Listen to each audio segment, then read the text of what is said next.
Okay, so over the weekend, though, I was talking about a friend and I was laughing because, like, I kind of live in this, like, stressed out place. Like, I feel like my anxiety level is always super duper high because I watch a lot of news and Okay. and I pay attention to, like, all the bullshit that's going on in the world. And every day you wake up and you're like, oh my God, what new dumpster fire is going to be in my news feed today? And I was telling him about this and he was like, just ostrich it. And I was like, what? And he's like, just ostrich it. And I was like, I don't know what you mean. He was like, I just stick my head in the sand. Like, I don't pay attention to any of it. And I was like, really? And then it was funny because, of course, we had that conversation and my phone is Hmm. listening. So all of a sudden, I get these articles about the ostrich effect, which apparently is a very real thing. That Yes. because we have so much access to information at our fingertips, like a lot of people just go, no, no, no, I'm just going to stick my head in the sand. I'm not going to keep up with the news. I'm not going to turn it on. I'm not going to look at that. I'm just going to stay in my bubble, in my inside of my algorithm, and I'm not going to do it. And I was like, I wonder how many people are living in the ostrich effect just to keep their sanity. Well, I know I do that personally, just because I feel like, Do you? well, I feel like Twitter has become a huge dumpster fire Oh, now. I don't even know. Like Twitter Don't even mess used to with be it. great for like news, up to the minute news breaking. You see what's going on.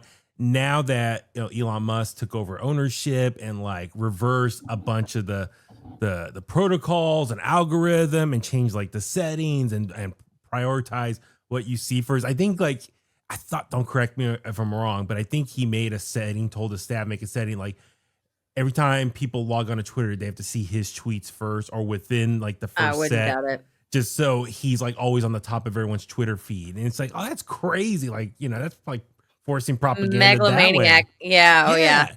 So for me, it's like Twitter. I can't rely on Twitter anymore for like reliable breaking news because I feel like a lot of people just retweet what they want to hear or read about, Yeah. and they're just trying to spread that info, regardless if it's true or not.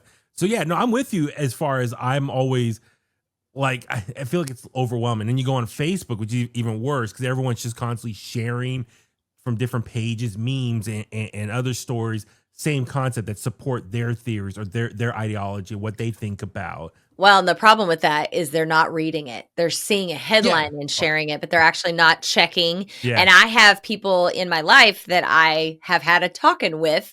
I'm like, you cannot do that. You cannot share that unless I went down a rabbit hole trying to fact check something this weekend that somebody I love posted. And I was Hmm. like, and I'm such a buzzkill. I hate to be that person. I'm buzzkilling energy drinks and I'm buzzkilling sharing shit that you don't fact check. That's the journalist in me. And I'm like, you Minecraft. can't do that. And I'm shitting all over Minecraft too. Wow, I'm in a mood today. I'm a real fun one to hang out with. Let the But man keep his seriously, Minecraft. he will keep his Minecraft. But don't share stuff like that unless you do your due diligence and you Yeah. know that it has been fact checked. I guess again, that's my journalism side showing, but it drives me crazy when people do that because it's none of that is helpful.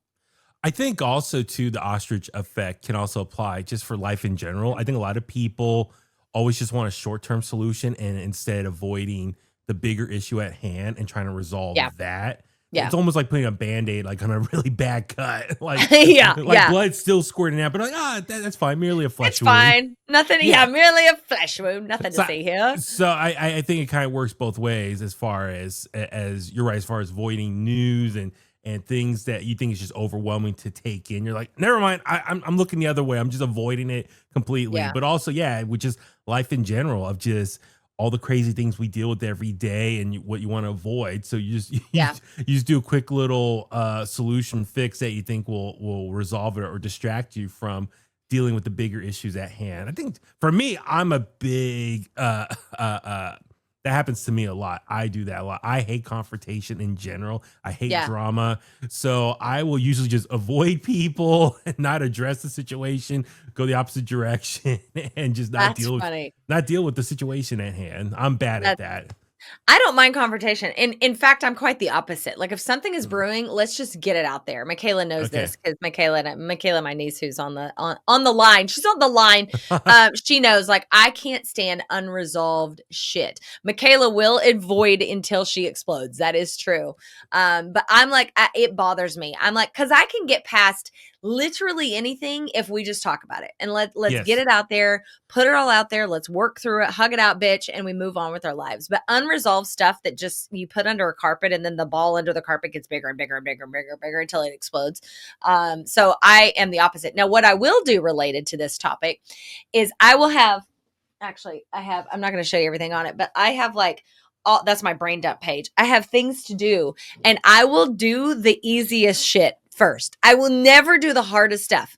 Like even I have a deadline on Wednesday, but when it's for work and it's so annoying and it's like an annoying as piss task that I have to do and it's a lot of steps and I know I need to get it done.